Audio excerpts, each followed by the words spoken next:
My name is Matt Sabol. I'm a non-degree student. I graduated in the spring of 2013 with, wait, is that this year? Spring of 2013? With a degree, a bachelor's degree in electronics and computer engineering technology. And my employer is sending me back for my robotics degree. Okay, cool. I'm repurposing a vending machine for them. Okay, yeah. Originally it displayed snacks and all those other goodies. Now it's going to dispense personal protective equipment like grinding PPE? gloves, yeah, PPE, safety glasses, safety masks. You know, there's a box of it somewhere here, but I just have gloves in here for demonstration purposes. So what'll happen is eventually there's going to be like a tablet PC, like a touch tablet mounted to the side of this, running this .NET application. An employee will come up with their employee card, and they will swipe it in this barcode scanner. And it didn't work, of course. There we go. It'll be linked with multiple databases to track. Every employee is allotted a certain amount of free equipment, and then after that point they get charged for their equipment. So this will be linked to databases. This is fantastic. We need one at my work. I am telling you what. Well, give me time, I'll sell you one. I'm sorry to interrupt. Go ahead. Yeah, it tracks like their free allotment and their used allotment, like all that stuff. So they'll be, and it's linked with the job codes on their employee ID. Like different employees have different job codes, so they're allotted different amounts of equipment.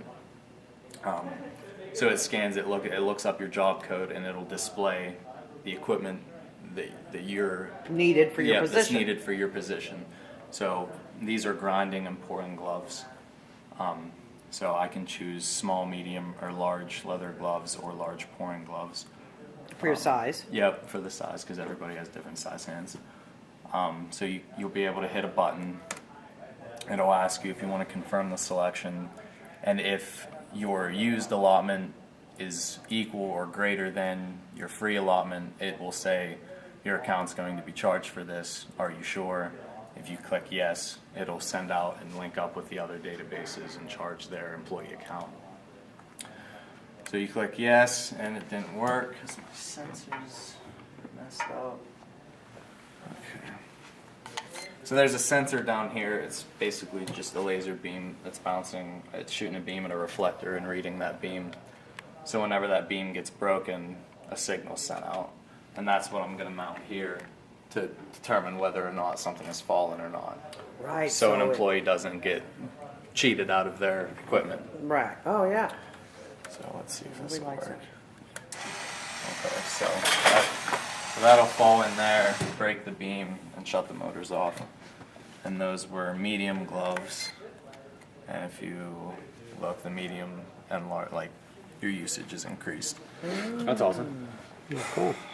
And you designed That all the is coding so for this practical. as well as... That's a disclaimer I have to put out there. This was a project that was started, so I inherited this whenever I was employed. Another gentleman from this program worked there prior to me, and he started this project. His name was Bruce Slusser. For the sake of copyright, I don't want to take credit for all of his work. So I inherited a lot of this. He's done a lot of the groundwork for this, and then I'm building on top of that. That's awesome. So I've done a lot of, he reverse engineered it to figure out how the motors work with the current system, and he installed these two boards. This is an Arduino microcontroller and a relay module. And this is the board that controls this relay module, which switches all the different motors. Depending on which one you choose. Yeah, depending on which one you choose. He was having a lot of trouble with the light curtain to sense whether or not something had fallen or not. I just did away with the old system and put in a new one, just because I was sick of monkeying with it. No idea. Yeah, and then I added on to his code for the microcontroller. It was set up previously to control, I think, 4 motors, and I just added to it to get it to control all of them. Okay.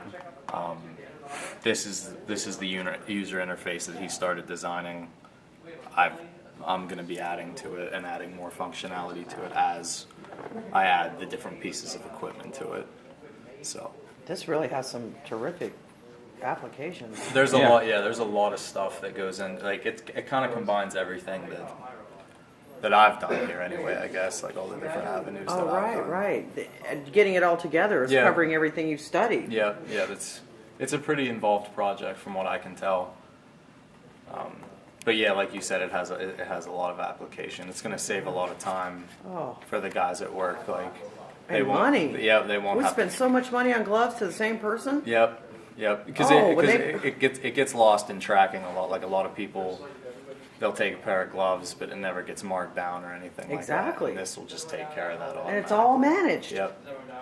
So I think Fantastic. I think what I want to do also is whenever it'll keep track of the count of gloves in each slot, and then once that's empty, it'll kick an email out to whoever. Needs to be refilled. That would be Yeah. nice. Oh, that's Kicking it. right. Is that, Maintaining is the that equipment in functionality it. that you're gonna? Yeah, but I'm gonna put that in eventually. Yeah, that's I good. spent a lot of time getting this to the point that the prior guy had it. I wasted a lot of time because it wasn't working and I couldn't figure out why. And it turns out there was a plug hiding somewhere that needed plugged in. Stuff like that. I wasted a lot of time doing stuff that didn't need to be done. That's part of this So. type of field. Yeah, definitely. Troubleshooting. Yep. Yeah. Right? Okay. Yeah. Awesome, Matt.